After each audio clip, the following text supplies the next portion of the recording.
जय हिंद सभी को। कैडेट, आप लोगों की आगामी 2024 में जो सर्टिफिकेट ए, सर्टिफिकेट बी और सर्टिफिकेट सी एग्जामिनेशन होने वाली है, उसी के मद्देनज़र ध्यान में रखते हुए मैंने आप लोगों के लिए यूट्यूब में वीडियो सीरीज जारी कर रहा हूं, जो कि चैप्टर वाइज है। इसी सिलसिले में मैं मेरी जो प्रीवियस वीडियोस थी उसमें मैंने मिसलेनियस टॉपिक से जो एनसीसी जनरल टॉपिक है, एनसीसी मिसलेनियस में एनसीसी जनरल टॉपिक से जो भी क्वेश्चंस आगामी सर्टिफिकेट ए और सर्टिफिकेट बी एग्जामिनेशंस में ऑब्जेक्टिव बेस्ड क्वेश्चन आने वाली है, वेरी वेरी इंपॉर्टेंट क्वेश्चन आप सबों के बीच में डिस्कस करने जा रहा हूं, जिसका पार्ट 1 मैंने, जिसका 35 क्वेश्चन था, मैंने ऑलरेडी आपके समक्ष प्रस्तुत कर चुका हूं और वो वीडियो आप लोग देख रहे होंगे। अब मैं एनसीसी जनरल से ही पार्ट 2 लेकर आपके समक्ष आज उपस्थित हुआ हूं। तो कैडेट्स, अगर आप लोगों को मेरी ये वीडियो पसंद आ रही होगी तो अधिक से अधिक लाइक करें, अधिक से अधिक शेयर करें, और अगर चैनल को सब्सक्राइब नहीं किए हैं तो जरूर से जरूर सब्सक्राइब कर लें। कैडेट, मेरी कोशिश ये हो रही है कि आप सभी आगामी 2024 में जो सर्टिफिकेट ए, सर्टिफिकेट बी और सर्टिफिकेट सी की परीक्षा हो रही है, उसमें आप अल्फा ग्रेड से पास करें। अल्फा ग्रेड से नीचे तो कतई ही पसंद नहीं होनी चाहिए। कैडेट, आप लोगों को अल्फा ग्रेड से नीचे नहीं लानी है। तो आप अगर अल्फा ग्रेड लानी है तो आप इस वीडियो को देखें, नोट्स बना लें, याद कर लें और आने वाले 2024 में अल्फा ग्रेड अपना सुनिश्चित करें। तो चलिए, मैं आपको सर्टिफिकेट ए और सर्टिफिकेट बी एग्जामिनेशन जो 2024 में होने वाली है, 2024 में जो होने वाली है, उसमें एनसीसी जनरल टॉपिक से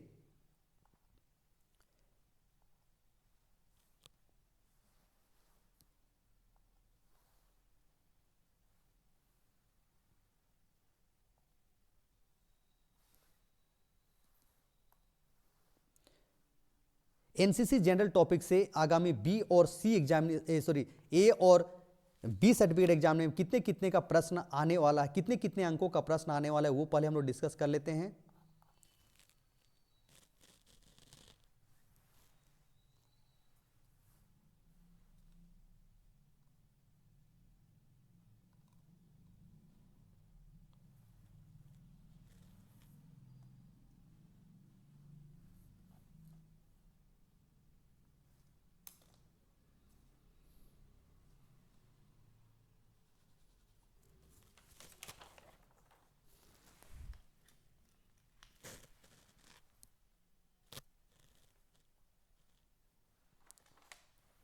सबसे पहले डिस्कस कर लेते हैं एनसीसी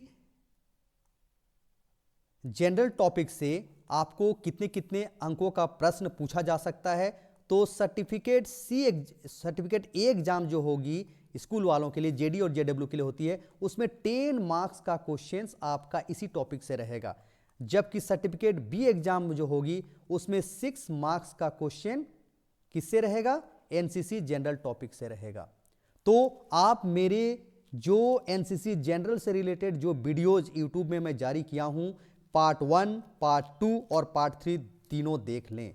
पार्ट 1 जो है, पार्ट 1 जो था उसमें मैं 35 क्वेश्चन इस टॉपिक से लाया था। आज मैं पार्ट 2 आपके समक्ष लेकर आया हूं, जो कि ये वीडियो है। तो एनसीसी जनरल में एक जो क्वेश्चन आता है, वो बार बार ये क्वेश्चन आता है कि आर्मी जो ऑफिसर्स होते हैं, तीनों सेनाओं के जो ऑफिसर्स होते हैं, जो कमीशन्ड ऑफिसर्स होते हैं, उनकी समकक्ष रैंक क्या होती है? ये बार बार प्रश्न, एक क्वेश्चन तो निश्चित रहता है, 1 से 2 क्वेश्चन निश्चित रहता है। तो आप इसको एकदम ध्यान दें और आज इस मेरी वीडियो को अंत तक देखें और बार बार देखें और लाइक और शेयर जरूर करें। और कैडेट्स, आपसे एक रिक्वेस्ट है कि आप कमेंट बॉक्स में जा करके अपना नाम और अपने स्टेट का नाम जरूर टाइप करें। तो चलिए स्टार्ट करते हैं। तो सबसे पहला जो बेसिक कमीशंस, आर्मी ऑफिसर्स का जो बेसिक्स होता है इंडियन आर्मी में, जो कमीशंस होता है, स्टार्ट सबसे शुरुआत में मिलती है, वो है लेफ्टिनेंट।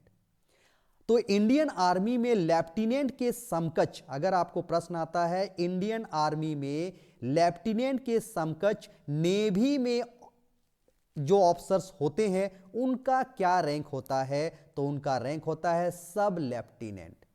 जबकि इंडियन एयरफोर्स में लेफ्टिनेंट के समकक्ष जो होता है वो है फ्लाइंग ऑफिसर्स, फ्लाइंग ऑफिसर्स।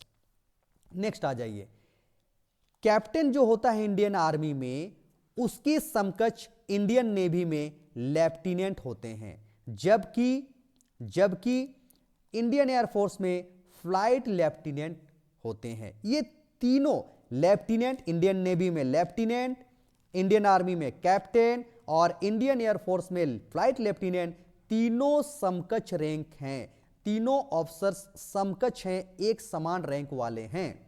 आगे हम लोग आते हैं, इंडियन आर्मी में जो मेजर होते हैं, इंडियन आर्मी में जो मेजर होते हैं उनके समकक्ष नेवी में, नौसेना में जो रैंक होता है वह है लेफ्टिनेंट कमांडर, लेफ्टिनेंट कमांडर, जबकि इंडियन एयरफोर्स में होता है स्क्वाड्रन लीडर, स्क्वाड्रन लीडर। आगे आते हैं, इंडियन आर्मी में लेफ्टिनेंट कर्नल रैंक के जो अधिकारी होते हैं उनके समकक्ष इंडियन एयरफोर्स में विंग कमांडर होते हैं, जबकि इंडियन नेवी में लेफ्टिनेंट कर्नल के समकक्ष कमांडर होते हैं। इंडियन आर्मी में जो कर्नल रैंक के अधिकारी होते हैं उनके समकक्ष इंडियन फोर्स में जो अधिकारी होते हैं उनका रैंक होता है ग्रुप कैप्टन, जबकि इंडियन आर्मी के कर्नल रैंक के अधिकारी के समकक्ष इंडियन नेवी में कैप्टन रैंक के अधिकारी होते हैं। आगे आते हैं, कर्नल के बाद जो सीनियर रैंक होता है इंडियन आर्मी में वो होता है ब्रिगेडियर, ब्रिगेडियर।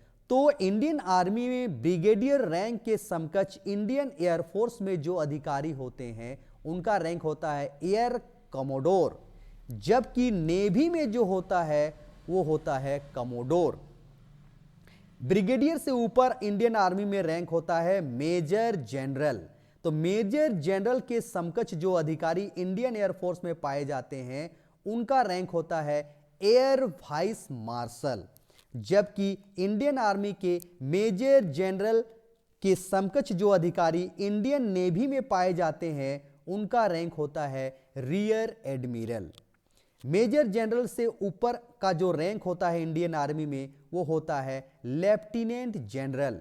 तो लेफ्टिनेंट जनरल के समकक्ष इंडियन एयरफोर्स में जो अधिकारी होते हैं उसका रैंक होता है एयर मार्शल, जबकि इंडियन आर्मी के लेफ्टिनेंट जनरल के समकक्ष जो अधिकारी नेवी में पाए जाते हैं, इंडियन नेवी में पाए जाते हैं, वो है वाइस एडमिरल। लेफ्टिनेंट जनरल से ऊपर जो रैंक होता है इंडियन आर्मी में, जिसे हम लोग कहते हैं थल सेना अध्यक्ष भी बोलते हैं, इंडियन आर्मी का जो चेयरपर्सन होते हैं वो होते हैं जनरल रैंक के होते हैं।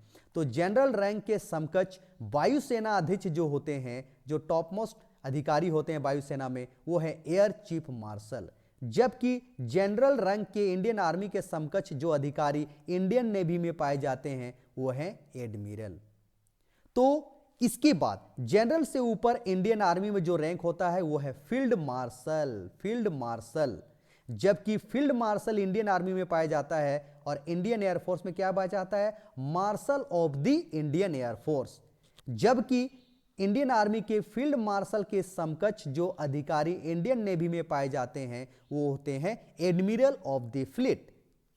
और इन तीनों सेनाओं के भी जो सर्वोच्च आज एक पद है वो है CDS, chief of the defence staff, CDS, chief of the defence staff. तो अगर तीनों सेनाओं के जो सर्वोच्च अगर रैंक देखा जाए तो CDS, और तीनों सेनाओं के जो होते हैं वो है CDS। तो एक बार फिर से देख लीजिए, एक बार इसको देख लीजिए। लेफ्टिनेंट जहां इंडियन आर्मी में पाया जाता है, एयरफोर्स में पाया जाता है फ्लाइंग ऑफिसर्स, जबकि नेवी में सब लेफ्टिनेंट। इंडियन आर्मी में मेजर जो रैंक होता है उनके समकक्ष जो अधिकारी एयरफोर्स में पाए जाते हैं वो है स्क्वाड्रन लीडर, जबकि नेवी में होते हैं लेफ्टिनेंट। वहीं अगर इंडियन आर्मी में जो जनरल रैंक के अधिकारी होते हैं उनके समकक्ष इंडियन एयरफोर्स में एयर चीफ मार्शल होते हैं, जबकि इंडियन नेवी में एडमिरल होते हैं। तो कैडेट, ये जो रैंक, जो कमीशन रैंक है इंडियन आर्मी में, ऑफिसर्स का इस रैंक को आप जरूर से जरूर याद कर लें, याद कर लें। मैं बार बार कह रहा हूं, याद कर लें। 1 से 2 क्वेश्चन